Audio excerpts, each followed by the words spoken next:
If you enjoy what we do, please support the channel by giving the video a like.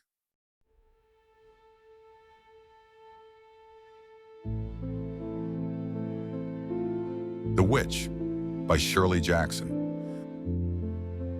The coach was so nearly empty that the little boy had a seat all to himself, and his mother sat across the aisle on the seat next to the little boy's sister, a baby with a piece of toast in one hand and a rattle in the other. She was strapped securely to the seat so she could sit up and look around, and whenever she began to slip slowly sideways, the strap caught her and held her halfway until her mother turned around and straightened her again. The little boy was looking out the window and eating a cookie, and the mother was reading quietly, answering the little boy's questions without looking up. "We're on a river," the little boy said. "This is a river and we're on it."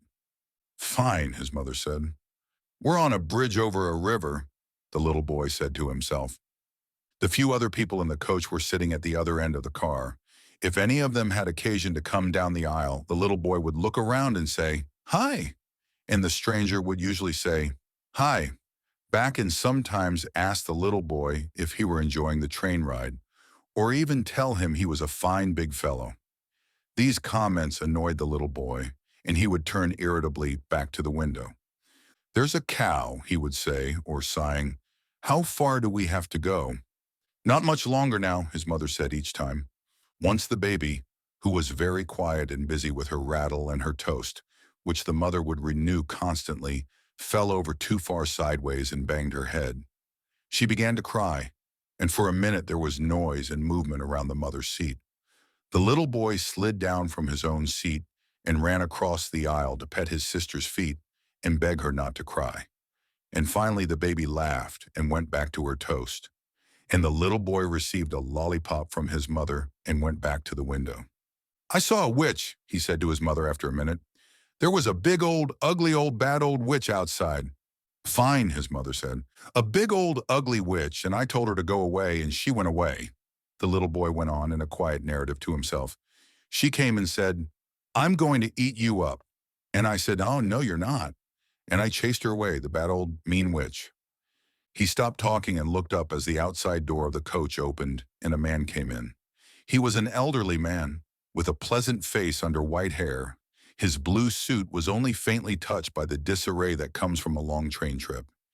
He was carrying a cigar, and when the little boy said, "Hi," the man gestured at him with the cigar and said, "Hello yourself, son."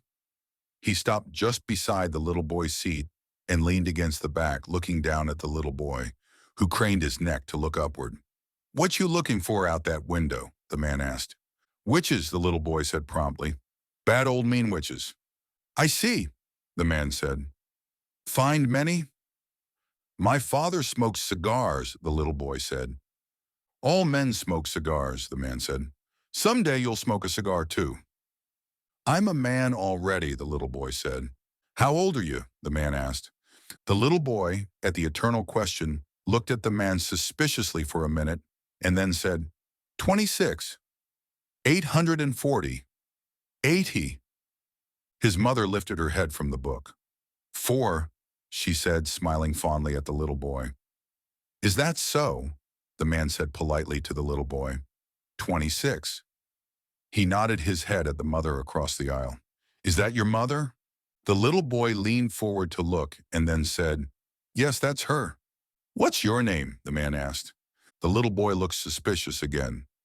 "Mr. Jesus," he said. "Johnny," the little boy's mother said. She caught the little boy's eye and frowned deeply. "That's my sister over there," the little boy said to the man. "She's 12 and a half. Do you love your sister?" the man asked. The little boy stared, and the man came around the side of the seat and sat down next to the little boy. "Listen," the man said. "Shall I tell you about my little sister?" The mother, who had looked up anxiously when the man sat down next to her little boy, went peacefully back to her book. "Tell me about your sister," the little boy said. "Was she a witch?" "Maybe," the man said. The little boy laughed excitedly, and the man leaned back and puffed at his cigar. "Once upon a time," he began, "I had a little sister, just like yours."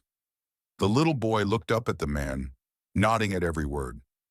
"My little sister," the man went on, was so pretty and so nice that I loved her more than anything else in the world. So shall I tell you what I did? The little boy nodded more vehemently, and the mother lifted her eyes from her book and smiled, listening. I bought her a rocking horse and a doll and a million lollipops, the man said. And then I took her, and I put my hands around her neck, and I pinched her, and I pinched her until she was dead.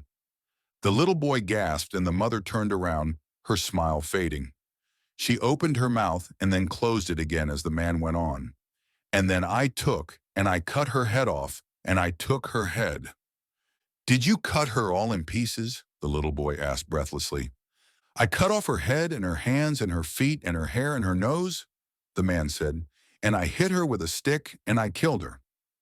Wait a minute, the mother said, but the baby fell over sideways just at that minute, and by the time the mother had set her up again, the man was going on.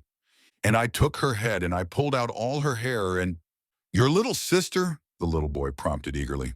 My little sister, the man said firmly, and I put her head in a cage with a bear, and the bear ate it all up. Ate her head all up? The little boy asked. The mother put her book down and came across the aisle. She stood next to the man and said, Just what do you think you're doing? The man looked up courteously and she said, Get out of here. Did I frighten you? The man said. He looked down at the little boy and nudged him with an elbow, and he and the little boy laughed.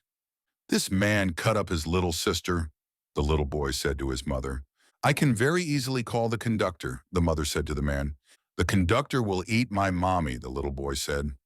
We'll chop her head off. And little sister's head too, the man said. He stood up and the mother stood back to let him get out of the seat. Don't ever come back in this car, she said. My mommy will eat you, the little boy said to the man. The man laughed and the little boy laughed. And then the man said, Excuse me, to the mother and went past her out of the car. When the door had closed behind him, the little boy said, How much longer do we have to stay on this old train? Not much longer, the mother said. She stood looking at the little boy, wanting to say something, and finally she said, You sit still and be a good boy. You may have another lollipop. The little boy climbed down eagerly and followed his mother back to her seat. She took a lollipop from a bag in her pocketbook and gave it to him. What do you say? She asked. Thank you, the little boy said. Did that man really cut his little sister up in pieces? He was just teasing, the mother said, and added urgently, Just teasing. Probably, the little boy said. With his lollipop, he went back to his own seat and settled himself to look out the window again. Probably he was a witch,